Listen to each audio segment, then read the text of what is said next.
So will underwater habitats create a whole entire new ecosystem of jobs? Welcome to Colonize the Ocean podcast, where we discuss oceanic colonization, exploration, and education with your hosts Adam Jewell and Brendan Traxler.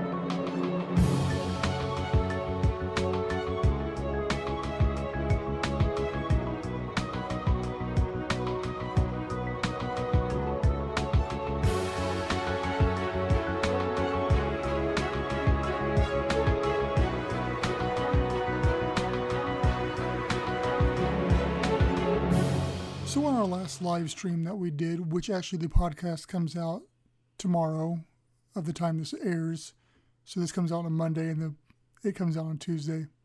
Regardless, we were discussing a bunch of different things, and this concept came up, and we started talking about, hey, once we start getting underwater habitats and stuff in the water, what kind of jobs and stuff are going to be created by that?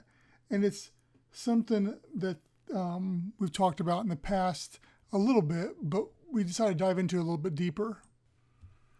And so we got talking about it. And one of the things I mentioned was the fact that it's something I've thought about a lot, but it's so far down the road, I didn't want to focus a lot on it, but it might be great for a short. So here we are.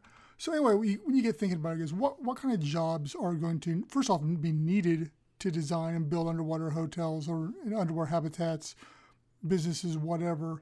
And then after they're created, what kind of jobs will be needed to sustain, enhance, etc. And so just right off the bat, you're going to need your engineers, you're going to need your underwater construction, underwater welding, all those type of stuff, just off the get-go, just to get the thing built, get it in the water.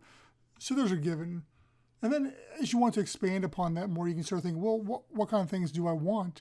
Well, you're going to have somebody, either a person or service, an ROV, something to clean the habitat, the windows and stuff, different maintenance on it. If you're looking into like the scientific realm or you're looking at stuff like that, maybe you want an ROV to, like a floating drone outside to go around. Well, you're going to need pilots for that or training for that for individuals. When you start dealing with environmental stuff, the marine biologists and different vocations that have to do with that, and it just grows from there. It's one of those things where I've often felt that the underwater habitat business can easily be a multi-billion-dollar industry.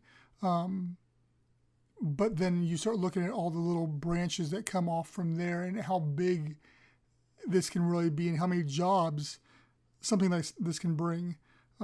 You look at, we always compare ourselves to the space industry a lot because of the similarities there, which, speaking on that little sideway here, I'm going to be making a video specifically talking about that more in depth. But anyway, I digress. So when we look at that, how many jobs has the space industry created in just all different areas? And we're a little bit different, but at the same time, we're going to create a bunch of jobs. So let's just imagine here, we've got underwater habitats in the water. We've got quite a few of them. We have some people that maybe are leasing them from ASC. Some are renting them. Some are like underwater Airbnbs. Maybe you've bought them straight out and you want to completely own them. You're going to need maintenance on them regardless, unless you're planning on hiring somebody to go out there and clean the windows. And once again, for the windows, we may already have some sort of robotic thing that does it for you. But changing out filters, stuff along those lines, all the little maintenance things that come in, just upkeep, general maintenance. So that in itself can be a service industry right there where your whole business is around maintaining and keeping underwater habitats up to date. And that, once you get several of those in the water, that can be a full-time job for a couple people. If you're planning on being shallow enough and having a moon pool, dive instructors, people to teach people how to scuba dive in and around those different places where those underwater habitats are at. You'll always probably want somebody on hand to be a dive buddy or whatever. We look at Jules, for example, Jules Undersea Lodge in Florida, and they've got a whole entire dive community right there at the location for that exact purpose. So there's those jobs as well. Coral restoration, that's another big one out there right now that can be partnered with what underwater habitats are doing and lead to that as well. And then there's other stuff, art is a big thing, making movies, sea life. The possibilities are endless. It's all the different types of jobs you can have on land.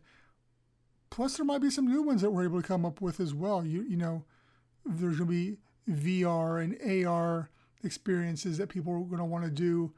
Put a goggle on, look outside the window, and you're able to see all the fish and recognize them and stuff along those lines. That's going to be a whole entire, app development for that. I'm just kind of like flowing with tons of like ideas and stuff here, but I want to get out there that there's a lot of job possibilities around this industry, and it's why one that people will say, but how is it going to be profitable? It'll be profitable. First off, let me back up here. It's got to be profitable first off for any to even exist. But on top of that, once you prove, hey, I can build underwater habitats that bring a profit, then you can have all these industries jumping on board too and just growing from there. So this is a landmine not only for investors to get into.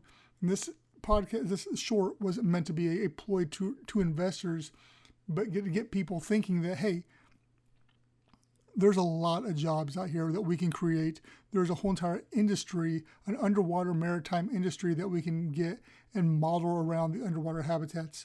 Sure, a lot of these jobs exist out there already for boats, oil derricks, just different type of stuff out there, but we can have a very white collar type underwater habitat maritime industry that is designed strictly for this. And it can be a premium too, because it is a premium product. Anyway, I could talk about this for several minutes. I have tons of notes on tons of different jobs, but I want to put it back to you, the listeners, on what jobs do you see that I didn't even mention here, or maybe that you can expand upon for the underwater market.